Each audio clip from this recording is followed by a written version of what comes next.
अब से थोड़ी देर के बाद होगा वो ऐलान जिसका इंतजार कर्नाटक की जनता पिछले 4 दिनों से कर रही थी। सिद्धारमैया कर्नाटक के मुख्यमंत्री बनेंगे। अब ये नाम फाइनल हो गया है। सिद्धारमैया के नाम पर डीके शिव कुमार सहमत हो गए हैं। राहुल गांधी से मिलने के लिए डीके शिव कुमार उनके घर पहुंच गए हैं। दोनों के बीच मीटिंग हो रही है। तय ये हुआ है कि डीके शिव कुमार को डेप्यूटी सीएम बनाया जाएगा और 3 बड़े मंत्रालय दिए जाएंगे। शिव कुमार से पहले सिद्धारमैया ने भी आज राहुल गांधी से मुलाकात की। सिद्धारमैया का नाम फाइनल होते ही बेंगलुरु में उनके समर्थक मिठाई बांटने लगे। सिद्धारमैया के घर पर उनके समर्थक पहुंचने लगे हैं। पिछले 4 दिनों से सीएम पद को लेकर जो लड़ाई चल रही थी, अब उस पर फाइनल फैसला आ चुका है। हमारे सहयोगी पवन नारा इस वक्त 10 जनपद से मौजूद हैं लाइव। पवन, आपने बात की उन तमाम विधायकों से जो सिद्धारमैया के पक्ष में थे, और जब वो राहुल गांधी से मिलकर बाहर निकले हैं तो उनकी बॉडी लैंग्वेज ये बता रही थी, उनके बयान ये बता रहे थे कि सिद्धारमैया का नाम तय है। बिल्कुल मीनाक्षी, सिर्फ बॉडी लैंग्वेज नहीं, स्पष्ट कहा गया कि सिद्धारमैया का नाम तय है। और उसके बाद जैसे ही यहाँ डीके शिव कुमार पहुंचे हैं, उनके बॉडी लैंग्वेज से जरूर कहा जा सकता है कि वो मुख्यमंत्री की जो दावेदारी थी उसमें असफल रहे हैं। चेहरा थोड़ा उतरा हुआ था। और अगर बॉडी लैंग्वेज के आगे बढ़कर सोचा जाए तो सिद्धारमैया एक बड़े बुके के साथ आए थे, मानो एक विजेता के तौर पर पहुंचे हों, जबकि सिद्धारमैया एक फॉर्मेलिटी वाले छोटे से फूलों के गुलदस्ते के साथ आए, मानो हाजिरी लगाने आए हों। एक तरह से देखा जाए तो एक कॉम्प्रोमाइज फॉर्मूला है जिस पर डीके शिव कुमार तैयार हुए हैं। सिद्धारमैया कर्नाटक के अगले मुख्यमंत्री होंगे, इस बात में कोई शक नहीं। अब डीके शिव कुमार राहुल गांधी से मुलाकात करने के बाद क्या कहते हैं और आखिर गवर्नमेंट फॉर्मेशन के लिए फॉर्मूला क्या डिस्कस हुआ है, वो प्रेस कॉन्फ्रेंस में पता चलेगा। लेकिन अब एक अनिश्चितता खत्म हो चुकी है। कर्नाटक का मुख्यमंत्री तय हो चुका है। सिद्धारमैया ने इस निर्णय को स्वीकार कर लिया है और एक उतरे हुए चेहरे के साथ सिद्धारमैया अभी राहुल गांधी से मुलाकात करने के लिए पहुंचे हैं, जो बहुत कुछ कहता है। सिद्धारमैया खुश होकर गए हैं। डीके शिव कुमार शायद थोड़ा उतरे हुए चेहरे के साथ वहां पर पहुंचे हैं। डीके शिव कुमार हो जाता है, कोई बात नहीं। विजय लक्ष्मी भी हमारे साथ जुड़ी हुई हैं। विजय लक्ष्मी, देखिए आपके सोर्सेस जो जानकारी दे रहे थे उस पर मुहर लग गई है।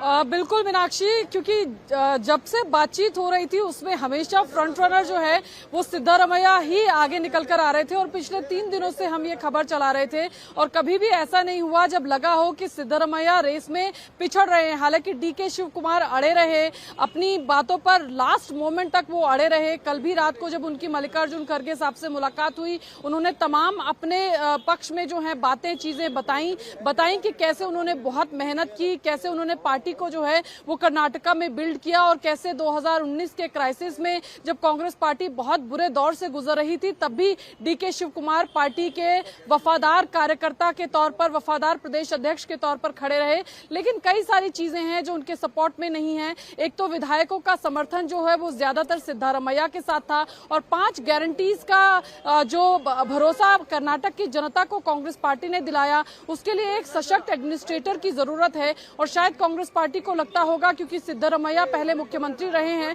तो उन गारंटीज को इंप्लीमेंट कराने के लिए बतौर एडमिनिस्ट्रेटर सिद्धारमैया शायद बहुत बड़ा चेहरा होंगे और बहुत सशक्त तरीके से इस काम को कर पाएंगे। और जहां तक बात है कास्ट के समीकरणों की, 2024 के लोकसभा चुनाव के समीकरणों की, तो दलित, ओबीसी, अहिंदा, जिस फॉर्मूले की बात सिद्धारमैया करते हैं, जो उन्होंने कॉइन किया जो फ्रेज, तो उस तमाम समाज को भी साधने का काम 2024 के लोकसभा चुनाव के लिहाज से सिद्धारमैया कर सकते हैं। यानी दलित, ओबीसी, मुस्लिम वोट का कंसोलिडेशन सिद्धारमैया अगर मुख्यमंत्री बनेंगे तो वो कांग्रेस के पक्ष में होगा 2024 के लोकसभा चुनाव में। ये बात शायद लगता है कि कांग्रेस को कन्विंसिंग लगी और शायद इसी वजह से अब जो संकेत हैं वो इसी ओर हैं कि अगले मुख्यमंत्री कर्नाटका के सिद्धारमैया होंगे। हालांकि औपचारिक ऐलान का अभी भी इंतजार है। डीके शिव कुमार फिलहाल राहुल गांधी से मुलाकात कर रहे हैं और इस मुलाकात के बाद ही शायद किसी तरह तरह की औपचारिक ऐलान की जो है वो उम्मीद है। इसके बाद शायद एक मीटिंग और हो दोनों की डीके शिव कुमार, लेकिन माने कैसे? फिर उसके बाद डीके शिव कुमार के आखिर हिस्से में ऐसा क्या आया जिसकी वजह से उन्हें मानना पड़ा, ये जानना भी बहुत जरूरी हो जाता है। हालांकि इस वक्त डीके शिव कुमार की राहुल गांधी से मुलाकात चल रही है। पवन हमारे साथ वहां से लाइव जुड़े हुए हैं। क्या कोई जानकारी निकलकर सामने आई? डीके शिव कुमार अकेले वहां पर पहुंचे हैं राहुल गांधी से मिलने के लिए, या उनके पक्ष में कोई और भी वहां पर पहुंचा है? देखिए, डीके शिव कुमार सिर्फ एक गाड़ी में आए हैं, वो दूसरी गाड़ी में सवार थे। ऑफिस से बाहर दूसरी गाड़ी में सवार हुए और तब वो अंदर आए हैं।